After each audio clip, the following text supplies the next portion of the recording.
7 horas 31 minutos, 7 horas 31 minutos, bom dia, bom dia. Por que eu tô nesse entusiasmo nessa segunda-feira? Não sei, não faço a menor ideia, já tomei meus remedinhos, bom dia. Eu sou Ricardo Boechat, é a Band News FM, nós vamos ficar juntos até 9 qualquer coisa da matina, com as principais notícias nacionais, internacionais, nosso time de colunistas, de comentaristas, todas as equipes da Band News FM espalhadas pelo Brasil, pelo mundo. Obrigado a você, meu amigo, minha amiga que está nas praças que compõem a rede Band News FM de notícias.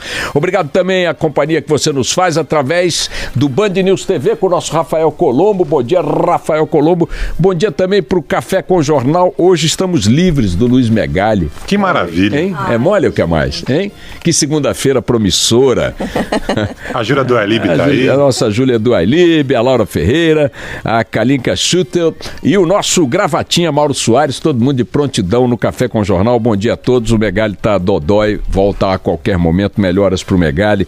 Bom dia também para você, Barão. Bom dia, Carla Bigato. Porto Alegre, Curitiba, São Paulo, Rio de Janeiro, Belo Horizonte, Vitória, Salvador, Brasília, João Pessoa, Fortaleza, Orlando e Tampa. Eu agora não esqueço Tampa nunca mais, na Flórida. Vamos nessa. Olha, rapidamente, daqui a pouco o nosso Rodrigo Orengo vai estar conosco, direto de Brasília. Essa semana é uma semana meio bunda lelê, né? Porque tem muita gente em escola de folga, né? Essa semana, tal semana do saco cheio.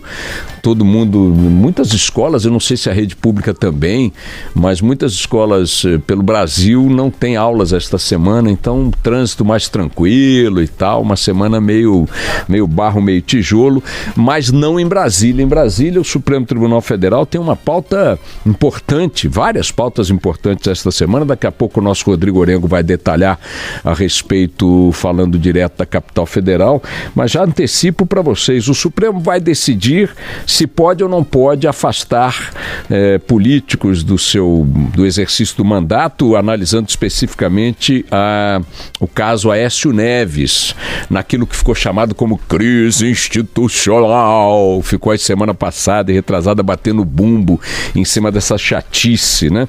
Também vai julgar o habeas corpus concedido pelo ministro Gilmar Mendes ao cliente de sua senhora, Eike Batista, que também está usufruindo de um habeas corpus concedido monocraticamente pelo ministro Gilmar Mendes, e o recurso do Ministério Público contra esse habeas corpus vai ser julgado pelo Supremo Tribunal Federal. Havendo aí a decisão contrária ao ministro Gilmar, o Eike Batista volta para a cadeia.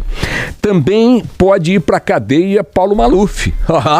O mundo gira, Lusitana roda. O Paulo Maluf também tem o seu último recurso para ser julgado ali, os últimos recursos, na verdade, para serem julgados também pela turma, a que cabe lá o processo do Supremo Tribunal Federal. Perdendo esses...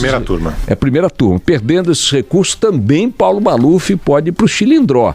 Se bem que a legislação, as regras e tal são sempre muito favoráveis a quem tem um determinado tipo, uma determinada conta bancária, um determinado corte de paletó, um determinado status hierárquico e tal. Sempre se diz que esse é o último recurso do Maluf, e tem sempre um recurso com o qual a gente não contava, mas o que está se dizendo é que agora Maluf, perdendo estes recursos no Supremo, vai também começar a cumprir pena.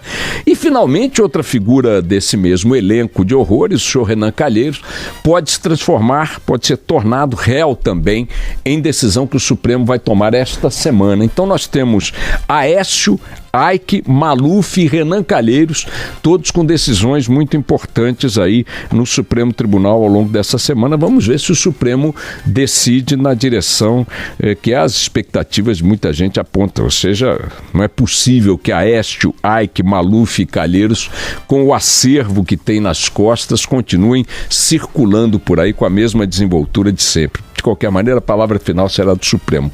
Mas eu quero me concentrar num assunto, minha gente, que para minha surpresa, não teve a repercussão que eu imaginei que teria. Na sexta-feira, a Veja publicou, primeiro em seu site, depois publicou na revista também, a transcrição de um áudio de uma conversa do empresário Joesley Batista com o ministro da Indústria, Comércio Exterior e Serviços, o senhor Marcos Pereira.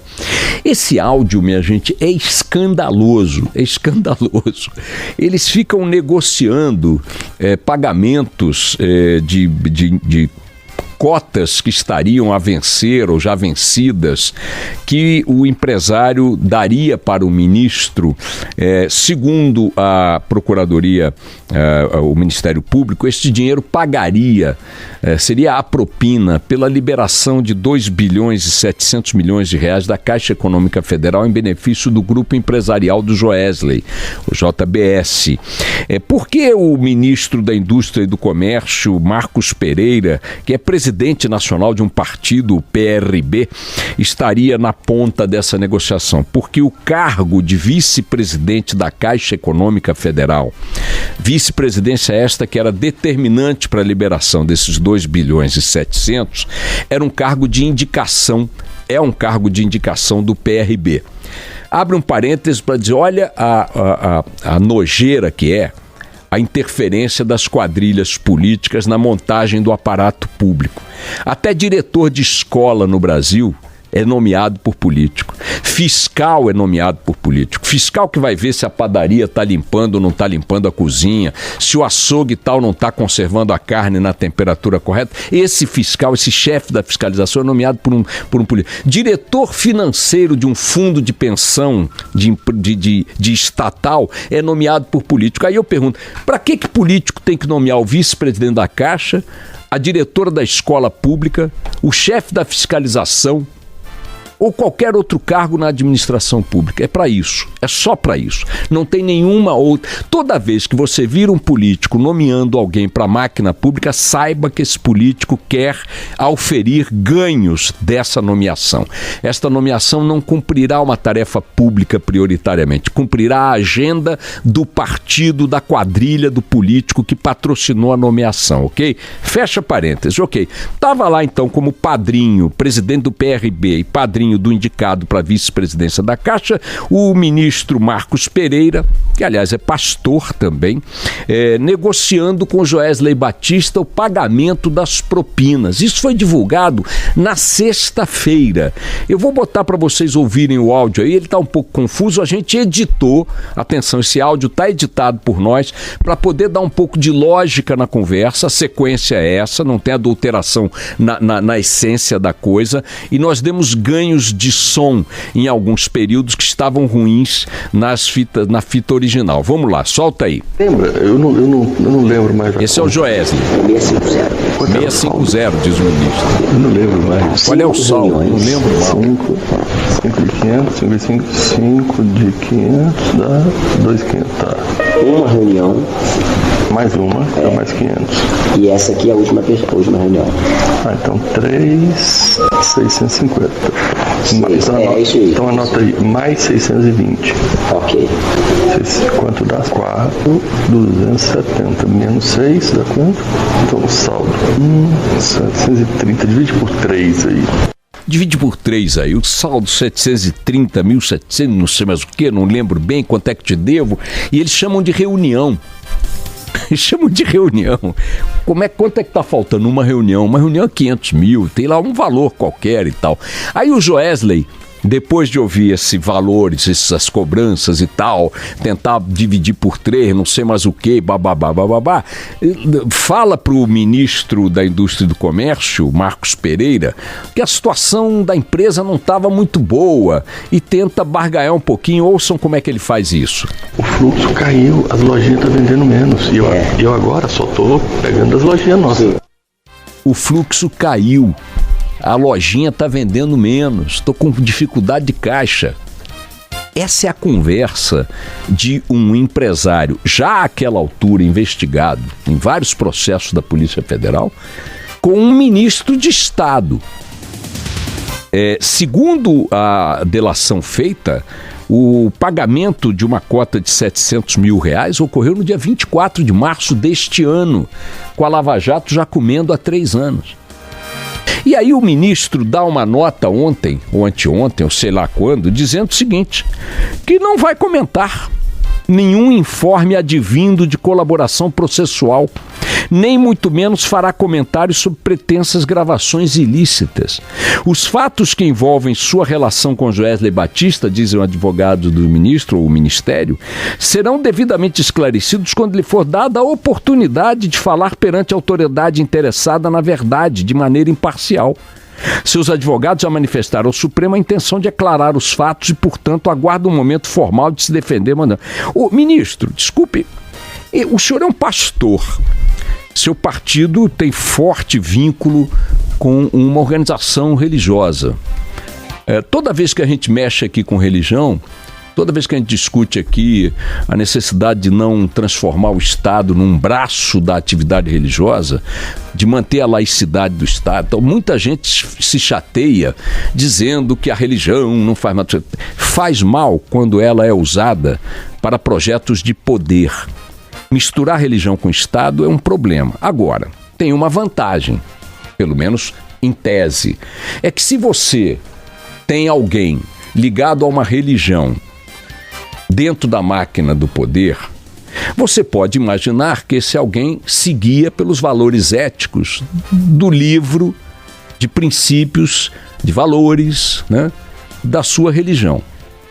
Nos livros de valores das religiões, seja a Bíblia ou qualquer, o Corão, o que for, tem lá um conjunto de valores que não permitem determinadas coisas. Então, você diz, bom, eu estou perdendo aqui misturando a religião com poder, com política, porque isso é mau negócio, sempre é mau negócio. Mas, digamos que eu tenho aqui um consolozinho, qual é? Todos que estarão neste projeto são figuras que expressam valores supremos, valores éticos, afinal de contas, são missionários, são padres, são bispos, são pastores, são rabinos, são mulãs, sei lá. Então, você diz, bom, esses caras falam em nome de Deus, são os representantes aqui, os porta-vozes de Deus. Então, você diz, bom, já que é assim, eu vou perder aqui eu perco a laicidade do Estado, mas em tese estou ganhando aqui, porque as figuras são eticamente superiores, afinal, não é? Andam com a Bíblia debaixo do braço, rezam missas, ministram batizados, etc e tal. Ótimo. Então, ministro, deixa eu lhe dizer o seguinte, o senhor não quero nem saber o senhor como ministro. O senhor como ministro pouco me interessa, porque o senhor como pastor não tem nada a declarar para o rebanho? O senhor diz que vai falar quando tiver oportunidade perante a autoridade interessada. Eu vou lhe dizer quem é a autoridade interessada, ministro, é o rebanho. Nós, os contribuintes. Como é que é, ministro? O senhor não tem nada a dizer? E outra coisa, me impressiona o seguinte, esse assunto estourou sexta-feira, hoje não tem uma linha nas primeiras páginas dos jornais. Nós estamos num quadro tão assustador de banalização da corrupção, mesmo depois da Lava Jato, mesmo hoje, é tão impressionante a banalização, que a bandalheira está comendo solto e o cara nem está aí, e a imprensa também parece que não, e a opinião pública também não, o cara sumiu do noticiário. Isso foi sexta-feira, não tem uma linha nas primeiras páginas hoje, o Temer não se pronunciou, o ministro não deu satisfações e passem todos muitíssimo bem. Como é possível? Às vezes eu falo determinadas coisas e minhas filhas, a Valentina e a Catarina, dizem que eu falo porque eu sou velho. Eu devo estar velho mesmo. Sei lá em que época da minha existência, em que século eu já estava lá, e tinha alguma consequência, não digo nem prática, não vou nem vender esse peixe para vocês, consequência prática nem tinha, mas tinha um escândalo. Tinha o oba-oba, tinha discussão, agora nem isso. 2 dias depois de um ministro ser flagrado, ou melhor, de fitas flagrando um ministro negociando propinas de forma explícita com um corruptor assumido, nem o ministro dá satisfações à opinião pública, nem o seu chefe Michel Temer dá satisfações à opinião pública, e desculpe, nem a imprensa repercute nas primeiras páginas algo dessa dimensão. Eu estou realmente impressionado. Mas enfim, qual é a importância, né? Vamos lá, toca o barco.